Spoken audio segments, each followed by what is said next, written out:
बघा बघा बघा, हे आलोय खटाव मध्ये आणि खटाव गणातून आणि गटातून राजकीय वातावरण चांगलं गरम झालंय. त्याचं कारण ही तसंच आहे. या खटाव गटातून उभे आहेत महेश शिंदे, जे आमदार आहेत खटाव मधून, त्यांच्या सुविद्या पत्नी प्रिया महेश शिंदे. तर दुसरीकडे आहेत राहुल पाटील, जे की आहेत प्रभाकर गारगे यांचे जावई. त्यामुळे इथलं वातावरण जे चांगलंच चापलंय. नेमकं काय म्हणतं इथलं वातावरण आपण जाणून घेणार आहोत. चला तर मग. नमस्कार, मी सध्या आहे खटावमध्ये. खरं तर जिल्हा परिषदेची निवडणूक लागली आणि खटाव तालुक्यात रान चांगलंच तापलेलं आहे. आपल्याबरोबर खटावचे उमेदवार आहेत, जे राष्ट्रवादीमधून आहेत. दादा, काय सांगाल? तुम्ही निवडणुकीला सामोरं जाताय. तुमच्या समोर खरं तर आमदारांच्या मिसेस आहेत, त्या उभ्या राहिल्या. तुम्ही का निवडणुकीला सामोरं जाता?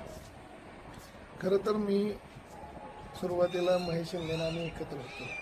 महेश शिंदेसाठी सुरुवातीला खूप मी तळागाळात पोचून काम केलेलं आहे. परंतु माझं असं मत आहे की हे स्थानिक इलेक्शन कार्यकर्त्यांचं आहे. त्यांनी आज कार्यकर्त्यांना संधी द्यायला पाहिजे होती. कठीण काळात ज्यांनी त्यांच्यासोबत, तुम्हालाही माहिती आहे खटावमध्ये अशी परिस्थिती होती की महेश शिंदेंना 15 वर्षात ग्रामपंचायतचा शून्यसुद्धा कधी फोडता आला नाही. अशा कठीण काळात आम्ही त्यांच्यासोबत गेलो.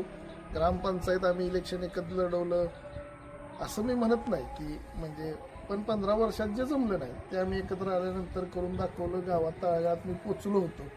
त्याच्यानंतर माझं म्हणणं आहे की ग्रामपंचायत इलेक्शनच्या निकालामुळेच आमदारकीचं इलेक्शन सोपं झालं. जर कदाचित ग्रामपंचायत नसती आली तर पहिल्या आमदारकीचं इलेक्शन काटावर झालं होतं. 5,000 मतांनी आमदार निवडून आले होते. कदाचित ग्रामपंचायत निवडून नसती आली तर त्याचा परिणाम आमदारकीच्या निकालावर झाला असता. आणि मग त्यांच्यासोबत 6 वर्ष काम केलं. प्रत्येक इलेक्शन मनापासून पार पाडलं. सर्व कार्यकर्त्यांच्या इच्छा होत्या की आज कार्यकर्त्यांना संधी मिळायला पाहिजे होती, परंतु त्यांनी ते डावलून स्वतःच्या घरातच उमेदवारी घेतली. ह्या गोष्टीकडे कसं बघता तुम्ही? म्हणजे का नेमकं सगळंच मलाच पाहिजे अशी परिस्थिती दिसते. मग ह्या सगळ्या गोष्टींना आता मतदारसंघातील लोकांचं काय म्हणणं?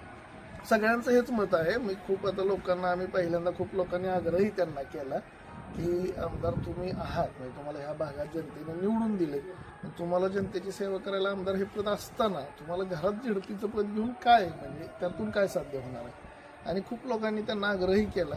कारण आम्ही ज्यावेळेला एकत्र आलो होतो त्यावेळेला ठरतानाही ते ठरलं होतं की ठीक आहे, तुमची मला आमदारकीला मदत होणार आहे तर तुम्हाला इथे संधी देऊ, मला आमदारकीला सपोर्ट करा. अशा पद्धतीनं आम्ही होतो मनापासून एकत्र. आणि लोकांचं म्हणाल तर लोकांच्यावर आत्ता प्रचंड दबाव आहे. ह्या झेडपी गटात मी याच्या आधी कधीच एवढ्या